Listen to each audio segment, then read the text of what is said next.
बिस्मिल्लाहिर्रहमानिर्रहीम।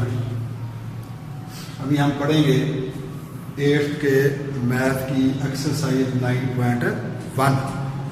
तो इस एक्सरसाइज में क्वेश्चन नंबर 1 है find the value of x in each case. अब यहाँ थोड़ा सा तवज्जो से बात सुनिए कि ये शक्ल दी है हमारे सामने। इस शक्ल की हमें किसी हद तक तो पहचान है, क्योंकि हम 6वीं-7वीं से ये शक्लें पढ़ते आ रहे हैं कि इसको ट्राइएंगल कहते हैं कि जो 3 साइड वाली 3 कोनों वाली जो भी शेप होगी उसको ट्राइएंगल कहा जाता है। अब ट्राइएंगल की फिर आगे फर्दर टाइप्स में अगर जाए तो इसको फिर कहते हैं राइट एंगल ट्राइएंगल। अच्छा, अब कई बच्चे मजाक में या नासमझी में इसको राइट एंगल इसलिए कह देते हैं कि जी इसकी चूंकि राइट साइड पे जो है ना एंगल बना हुआ है, शो किया हुआ है। नहीं, ऐसी बात नहीं है। राइट एंगल कहते हैं कि ऐसी ट्राइएंगल जिसका एक एंगल 90 डिग्री का हो। तो 90 डिग्री के एंगल की ये पहचान होती है स्क्वायर नमा बॉक्स। ये और किसी भी मेजरमेंट के एंगल के लिए स्क्वायर नमा बॉक्स नहीं बनाया जाता। 90 के अलावा जो भी मेजरमेंट होगी उसका आर्क नुमा जो है ना वो निशान होगा, उसका स्क्वायर नुमा नहीं होगा। तो ये स्क्वायर जो होता है जहाँ बना हो उसको कहते हैं 90 डिग्री का एंगल है भैया। तो 90 डिग्री के एंगल को चूंकि राइट एंगल कहा जाता है, इसलिए इस ट्राइएंगल का नाम है राइट एंगल ट्राइएंगल। अब राइट एंगल ट्राइएंगल में 2 साइड की मेजरमेंट दी हुई है और तीसरे के लिए उसने कहा कि जिसको फाइंड करें। तो राइट एंगल ट्राइएंगल में 2-3 बातें आपस में जो है इनका तल्लक है कि जो किसी और ट्राइएंगल में नहीं आती। एक तो 90 डिग्री एंगल का, और दूसरा कि 90 डिग्री एंगल के अपोजिट साइड जो है उसको हाइपोटेनियस कहते हैं। और ये किसी शेप में हाइपोटेनियस का लफ्ज़ इस्तेमाल नहीं होता, किसी और शेप में इस तरीके से ये राइट एंगल ट्राइएंगल का लफ्ज़ इस्तेमाल था। और तीसरी चीज़ इसके साथ ये है कि जब 2 साइडें दी हो और तीसरी फाइंड करनी हो तो उसका फार्मूला है पाइथागोरस थ्योरम। तो पाइथागोरस थ्योरम भी सिर्फ और सिर्फ राइट एंगल ट्राइएंगल में इस्तेमाल होता है और किसी किस्म की शेप में पाइथागोरस थ्योरम इस्तेमाल नहीं होता। हाइपोटेनियस का जिक्र, पाइथागोरस थ्योरम का जिक्र और खुद राइट एंगल ट्राइएंगल का जिक्र, ये आपस में ही इंटरलिंक हैं, किसी और शेप के साथ इनका कोई तल्लक नहीं है। तो इस तरीके से आप इसको अगर याद रखेंगे तो फिर आपको राइट एंगल ट्राइएंगल के बारे में काफ़ी बातें आसानी से समझ आ जाएगी। अब पाइथागोरस थ्योरम है क्या कि square of hypotenuse is equal to square of base plus square of perpendicular. यानी कि इसकी 2 जो छोटी साइड हैं उनके स्क्वायर लेकर अगर उनको प्लस किया जाए तो उनका सम जो है, उनका जो आंसर है वो तीसरी साइड के स्क्वायर के बराबर होता है। तो इसको अब हम हल करके चेक करते हैं। तो ये हाइपोटेनियस की जगह पे x स्क्वायर आ गया, बेस की जगह पे 5 का स्क्वायर आ गया और परपेंडिकुलर की जगह पे 12 का स्क्वायर आ गया। ये x का स्क्वायर, 5 का स्क्वायर 25, 12 का square 144, x square equal to दोनों को प्लस किया 169। अब क्योंकि हमने वैल्यू फाइंड करनी है x की, तो यहाँ x के ऊपर स्क्वायर है तो स्क्वायर को खत्म करने के लिए स्क्वायर रूट दिया जाएगा। तो चूंकि इक्वेशन चल रही है तो इक्वेशन की दोनों तरफ सेम अमल होता है, तो दोनों तरफ का जब स्क्वायर रूट देंगे तो ये x रह जाएगा और 169 का स्क्वायर रूट 13। और साथ ये सेंटीमीटर मैंने लिखा है, यहाँ मैंने नहीं लिखा सेंटीमीटर। उसने ऊपर क्वेश्चन के अंदर जो है थोड़ी लंबी स्टेटमेंट है, उसके अंदर उसने मेंशन कर दिया बकायदा कि जी all measurements are given in centimeter. तो इसलिए आंसर के साथ यूनिट लाजमी लिखा जाता है, वरना जवाब गलत सबक किया जाता है। नंबर 2 जी, ये फिर शेप बनी हुई है, ये भी राइट एंगल ट्राइएंगल है। क्यों? इस 90 डिग्री एंगल की वजह से। और इस 90 डिग्री एंगल के अपोजिट साइड को हाइपोटेनियस कहते हैं। तो square of hypotenuse equal to square of base plus square of perpendicular.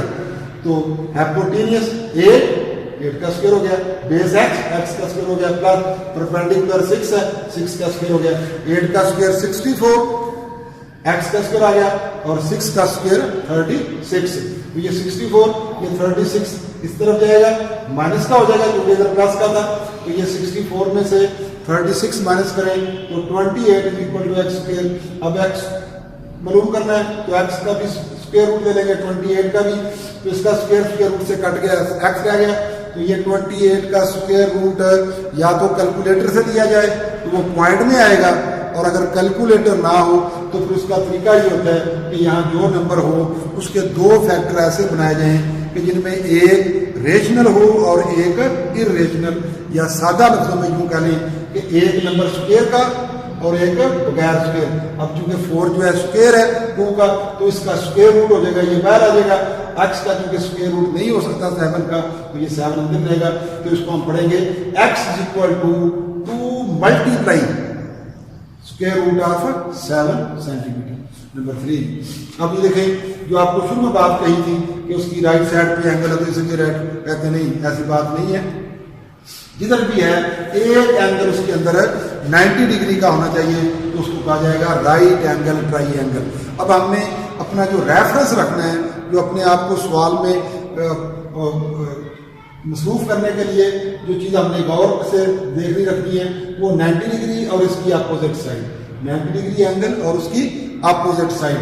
तो ये फार्मूला हो जाएगा square of hypotenuse equal to square of base plus square of perpendicular. हाँ, एक बात और चलते चलते, परपेंडिकुलर की जगह पे अगर लफ्ज किसी जगह पे आल्टीट्यूड आ जाए तो उसमें परेशान नहीं होना। आल्टीट्यूड, परपेंडिकुलर और हाइट ये तीनों एक ही चीज के नाम है। जो एग्जैक्ट 90 डिग्री एंगल बनाती हुई लाइन खींची जाए उसको कहा जाता है परपेंडिकुलर। तो ये अपोजिट साइड 90 डिग्री के ये हाइपोटेन्यूस हो जाएगा, बेस x हो गया और ये परपेंडिकुलर 13 का स्क्वायर 169, x स्क्वायर 5 का स्क्वायर 25, तो 169 ये 25 इधर जाकर माइनस का हो गया, x स्क्वायर बच गया 169 में से 25 माइनस करें तो 144। तो अब 144 का भी स्क्वायर रूट ले लेंगे और x का भी स्क्वायर रूट ले लेंगे, तो ये आ जाएगा x is equal to 12 centimetre. Next ये राइट एंगल ट्राइएंगल, इस 90 डिग्री एंगल की वजह से इस 90 डिग्री एंगल के अपोजिट साइड को हाइपोटेन्यूस कहेंगे। तो square of hypotenuse equal to square of base plus square of perpendicular. तो ये x आ गया हाइपोटेन्यूस की जगह पे, बेस आ गया 24 आ गया बेस की जगह पे और 7 आ गया परपेंडिकुलर। x का स्क्वायर हो गया 24 का स्क्वायर, ज़बानी याद है तो अच्छी बात है, नहीं तो आप कैलकुलेटर से कर सकते हैं। 24 को 24 से मल्टीप्लाई करें तो ये 576, ये 576 प्लस 7 तो छोटा नंबर है 49 इसका स्क्वायर हो गया। ये स्क्वायर इन दोनों को प्लस करें, 5 plus 9 plus 6 15, 4 plus 7 11 plus 1 12, 1 carry 5 plus 1 6, 6 to 5। तो अब x प्रूव करना है, इसका भी स्क्वायर रूट देंगे, इधर का भी स्क्वायर रूट देंगे, तो ये x आ गया तो ये 6 to 5 का स्क्वायर रूट होता है 25। नेक्स्ट ये शेप बनी हुई है, ये भी राइट एंगल ट्राइएंगल है इस राइट एंगल की वजह से, और इस राइट एंगल के अपोजिट साइड को हाइपोटेन्यूस कहते हैं। बाकी दोनों में से बेस या परपेंडिकुलर जिसको मर्जी कह लिया जाए उससे बहरहाल फर्क नहीं पड़ता। जो इसमें बार बार मैं फिक्रा दोहरा रहा हूँ, जो याद करने की बात है वो ये कि the side opposite to 90 degree is called hypotenuse. तो square of hypotenuse is equal to square of base plus square of perpendicular. तो हाइपोटेन्यूस में 10 है, 10 का स्क्वायर हो गया, बेस x है, x का स्क्वायर हो गया, प्लस परपेंडिकुलर 6 है, 6 का स्क्वायर हो गया, 10 का स्क्वायर 100, ये x स्क्वायर आ गया, 6 का 36। तो ये 100 माइनस 36 तो x स्क्वायर बच गया, 100 में से 36 माइनस किए 64, दोनों तरफ का स्क्वायर रूट ले लिया तो ये x रह गया और 64 का स्क्वायर रूट 8। नेक्स्ट ये भी राइट एंगल ट्राइएंगल है, पहचान इसकी ये स्क्वायर नुमा बॉक्स और इस राइट एंगल के अपोजिट साइड को हाइपोटेन्यूस। तो square of hypotenuse equal to base plus square of perpendicular. Hypotenuse की जगह पे x आ गया, बेस की जगह पे 6 आ गया, प्लस परपेंडिकुलर की जगह पे 8 आ गया। ये x स्क्वायर ये 36 plus 6 X square 36 plus 64 is equal to 100। तो ये दोनों तरफ का स्क्वायर रूट दिया तो ये एक्स रह गया, 100 का स्क्वायर रूट 10। ये है एक्सरसाइज 9.1। इसका मैंने पहला क्वेश्चन आपको करवा दिया है कि जिसमें शेप्स दी हुई हैं और एक्स की वैल्यू फाइंड करनी है। इसमें सिर्फ एक ही बात पे आपने बार बार मैं समझा रहा हूँ तो जो रखनी है, एक तो कि शेप के अंदर ये पहचान कि जी 90 डिग्री का एंगल कौन सा होता है उसकी पहचान क्या है, और उसकी अपोजिट साइड को क्या कहते हैं जी, हाइपोटेनियस। और ये फार्मूला है, फार्मूला जब आप शेप को सही तरह पढ़ेंगे समझेंगे तो आपको ये फार्मूला भी समझ में आ जाएगा, याद हो जाएगा। एक दफ़ा ना हो दोबारा इसको रिपीट करके सुने बार बार, आपको इंशाल्लाह बेहतर समझ आ जाएगी। Thank you.